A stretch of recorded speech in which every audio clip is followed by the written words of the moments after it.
Hello friends, काजल chemistry study में आप सभी का स्वागत है। अगर मेरा वीडियो आप सभी को पसंद आए तो मेरे चैनल को एक लाइक और सब्सक्राइब कर देना। इस वीडियो में मैं लेकर आई हूँ CO2 गैस का चूना जल से अभिक्रिया, यानी कि जब कार्बन डाइऑक्साइड गैस चूना जल से अभिक्रिया करेगा तो क्या होगा। तो चलिए शुरू करते हैं। अभिक्रिया करके उजला रंग का अत्यल्प विलय कैल्शियम कार्बोनेट बनाता है। यह विलयन में निलंबन के रूप में रहता है, जिस कारण चूना जल दूधिया हो जाता है। मैंने यहाँ पर एक अभिक्रिया का उदाहरण लिया है। सबसे पहले इसको समझते हैं, फिर ऊपर वाले को समझेंगे, ठीक है। यहाँ पर मैंने एक अभिक्रिया लिया है, क्या, कैल्शियम हाइड्रा ऑक्साइड है। ये जो है CaOH2, ये कैल्शियम हाइड्रा ऑक्साइड है, जिसको चूना जल भी कहते हैं। यहाँ पर क्या है, CO2 का, यानी कि कार्बन डाइऑक्साइड। तो चूना जल जब कार्बन डाइऑक्साइड गैस से अभिक्रिया किया तो यहाँ क्या बना, कैल्शियम कार्बोनेट बना और जल बना। तो यहाँ क्या कह रहा है कि अभिक्रिया करके, यानी कि चूना जल कार्बन डाइऑक्साइड गैस से अभिक्रिया करके उजला रंग का अत्यल्प विलय कैल्शियम कार्बोनेट बनाता है। यानी कि ये जो विलयन बना कैल्शियम कार्बोनेट, ये क्या कह रहा है, ये उजला रंग का, यानी कि वाइट कलर का अत्यल्प विलय, मतलब बहुत कम विलय होगा, ये जल में बहुत कम विलय होगा, कैल्शियम कार्बोनेट बनाता है। यह विलयन में निलंबन के रूप में रहता है। निलंबन कहने का मतलब है कि ये जो विलयन होगा एक विषमांग मिश्रण के रूप में होगा। विषमांग कहने का मतलब है कि ये एक समान तरीके से नहीं घुलेगा। इसका जो विलयन जो होगा वो कहीं गाढ़ा होगा, कहीं पतला होगा, यानी कि इसके कहीं ज़्यादा कण होंगे, कण जो होगा वो कहीं ज़्यादा घना मिलेगा, कहीं कम घना मिलेगा। वही कह रहा है कि निलंबन के रूप में रहता है, यानी कि एक विषमांग मिश्रण की तरह रहता है, जिस कारण चूना जल दूधिया हो जाता है। तो ये जो बना कैल्शियम कार्बोनेट वो क्या होगा, दूधिया होगा। वही कह रहा है कि कार्बन डाइऑक्साइड गैस जब चूना जल से अभिक्रिया किया तो क्या हुआ, उजला रंग का अत्यल्प विलय, मतलब बहुत कम विलय, जल में बहुत कम विलय कैल्शियम कार्बोनेट बनाता है। यहाँ पर बना कैल्शियम कार्बोनेट। चूना जल कार्बन डाइऑक्साइड गैस से अभिक्रिया करके ये जो बनाया कैल्शियम कार्बोनेट वो क्या होगा, अत्यल्प विलय होगा, मतलब बहुत कम विलय होगा। यह विलयन में निलंबन के रूप में रहता है, यानी कि एक विषमांग मिश्रण की तरह रहता है, जिस कारण से चूना जल क्या होगा, दूधिया हो जाएगा। यानी कि ये जो विलयन बना वो क्या होगा, दूधिया होगा।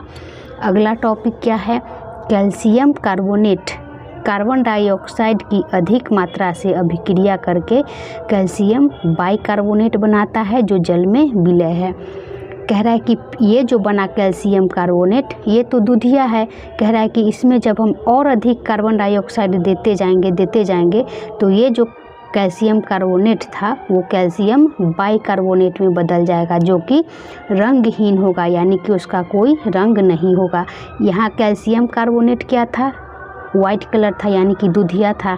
इसमें जब हम और अधिक कार्बन डाइऑक्साइड देते जाएंगे, प्रवाहित करते जाएंगे, तो ये एक अभिक्रिया करके कैल्शियम बाइकार्बोनेट में बदल जाएगा, जो रंगहीन होगा, मतलब इसका कोई अपना रंग नहीं होगा। वही कह रहा है कि कैल्शियम कार्बोनेट कार्बन डाइऑक्साइड की अधिक मात्रा से अभिक्रिया करके कैल्शियम बाइकार्बोनेट बनाता है, जो जल में विलय है। मतलब ये जो बना कैल्शियम बाइकार्बोनेट ये क्या होगा, रंगहीन होगा, इसमें इसका अपना कोई रंग नहीं होगा और जल में विलय होगा। मतलब ये जो विलयन होगा वो जल में पूरे तरीके से विलय होगा। यहाँ कैल्शियम कार्बोनेट था वो जल में अल्प विलय था, मतलब बहुत कम विलय था, और ये जो बना कैल्शियम बाइकार्बोनेट वो जल में विलय होगा, मतलब पूरे तरीके से विलय होगा। यहाँ मैंने अब इसी चीज़ को अभिक्रिया के रूप में लिखा, कैल्शियम कार्बोनेट।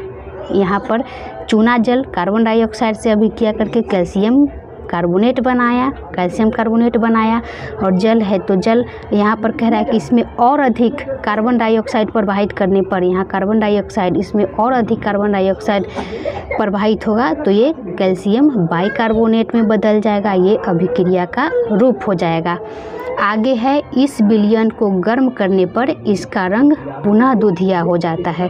कि यहाँ जो बना कैल्शियम बाइकार्बोनेट, अभी अभी हमने बताया कि ये रंगहीन हो गया था, दूधिया से रंगहीन हो गया था।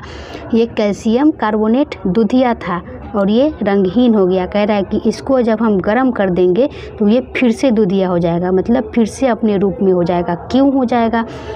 इस विलयन को गर्म करने पर इसका रंग पुनः दूधिया हो जाएगा। क्यों हो जाएगा? क्योंकि ये फिर से विघटित होकर कैल्शियम कार्बोनेट के रूप में आ जाएगा और जल और ये कार्बन डाइऑक्साइड, यहाँ जो कैल्शियम कार्बोनेट बना था वो दूधिया हो जाएगा। फिर से कैल्शियम बाइकार्बोनेट को गर्म करेंगे तो ये फिर से अपने रूप में आ जाएगा कैल्शियम कार्बोनेट। तो ये जो विलयन था रंगहीन, वो फिर से दूधिया हो जाएगा। वही कह रहा है कि इस विलयन को गर्म करने पर इसका रंग पुनः दूधिया हो जाएगा। इसको भी हमने अभिक्रिया के रूप में लिखा है। कैल्शियम बाइकार्बोनेट को विघटित गर्म करेंगे तो ये विघटित हो जाएगा। कैल्शियम कार्बोनेट, जल और कार्बन डाइऑक्साइड, इसको विघटन अभिक्रिया भी बोल सकते हैं। और यही इसी सेम चीज़ इसका उल्टा है, इसको संयोजन अभिक्रिया बोल सकते हैं। इसका अभिकारक ये है कैल्शियम कार्बोनेट, जल और कार्बन डाइऑक्साइड। यहाँ पर उत्पाद में है कैल्शियम कार्बोनेट, जल और कार्बन डाइऑक्साइड। तो एक तरह से ये हो गया संयोजन अभिक्रिया और ये हो गया वियोजन अभिक्रिया। इसी को यदि हमें प्रैक्टिकल करना रहेगा तो कैसे करेंगे? तो एक उदाहरण के लिए मान लीजिए एक बीकर ले लेंगे, ठीक है, और उसमें चूना जल ले लेंगे और फिर उसमें कार्बन डाइऑक्साइड गैस को जब हम प्रवाहित करेंगे तो वो जो विलयन होगा वो क्या होगा? दूधिया हो जाएगा। और उस दूधिया में हम और अधिक जब हम कार्बन डाइऑक्साइड गैस प्रवाहित करते जाएंगे तो वो चूना जल दूधिया जो हो गया था वो क्या होगा? रंगहीन हो जाएगा, मतलब उसका रंग गायब हो जाएगा, यानी कि कैल्शियम बाइकार्बोनेट में बदल जाएगा। फिर से उस विलयन को जब हम गर्म करेंगे तो वो फिर से दूधिया बन जाएगा, क्योंकि वो विघटित होकर फिर से कैल्शियम कार्बोनेट में बदल जाएगा। ठीक है, आशा करती हूँ आप लोग को अच्छे से समझ में आया होगा। आप लोग मुझे कमेंट करके बता सकते हो। ओके।